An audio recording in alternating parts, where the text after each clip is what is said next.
Ramadan tiba, Ramadan tiba, Ramadan tiba. Marhaban ya Ramadan, marhaban ya Ramadan, marhaban ya Ramadan, marhaban ya Ramadan. Ramadan tiba, Ramadan tiba, Ramadan tiba. Marhaban ya Ramadan, marhaban ya Ramadan, marhaban ya Ramadan, marhaban ya Ramadan. Ramadan tiba, semua bahagia, tua dan muda bersuka cita. Bulan ampunan, bulan yang berkah, bulan terbebas api neraka. Andaikan saja Ramadan semua, bulan yang tiba, bulan yang ada. Karena besarnya setiap pahala yang dijanjikan kepada kita. Marhaban ya Ramadan, marhaban ya Ramadan, marhaban ya Ramadan, marhaban.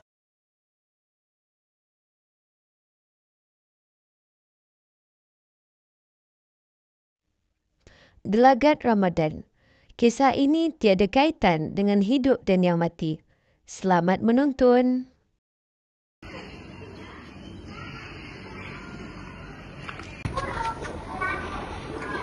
Akil, kau tahu tak? Esok dah mula puasa. Lah, betul juga. Mesti kau lupakan niat puasa. Wah, baik sikit aku ingat kau.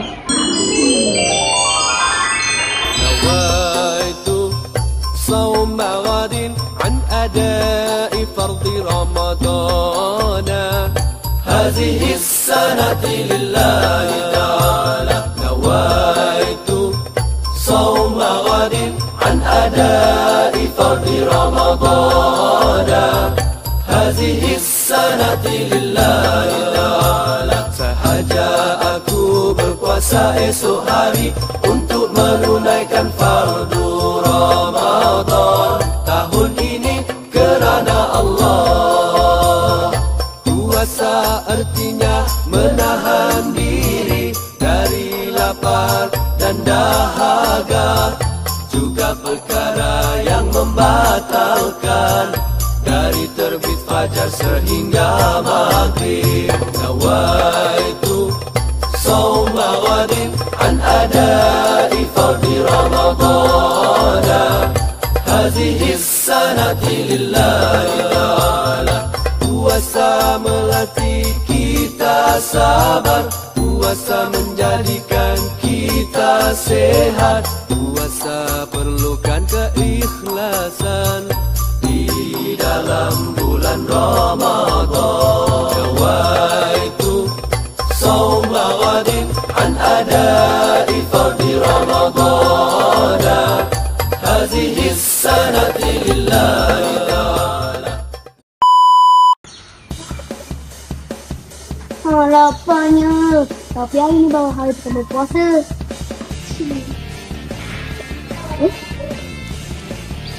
Ya, ini coklat yang bisa aku bagi semalam.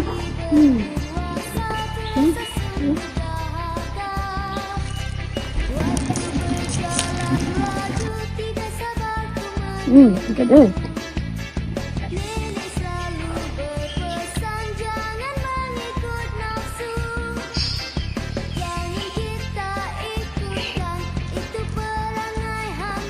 Kau tak puasa? Mana ada? Kau tak puasa ke? Aku puasa lah. Betul, aku tak tipu. Oh, tak tipu Habis tu ni apa? Tahi ke? Dosa tak kalau tak puasa? Puasa kan antara rukun Islam yang ketiga. Puasa kan boleh mengawal kita daripada asutan hawa nafsu dan syaitan.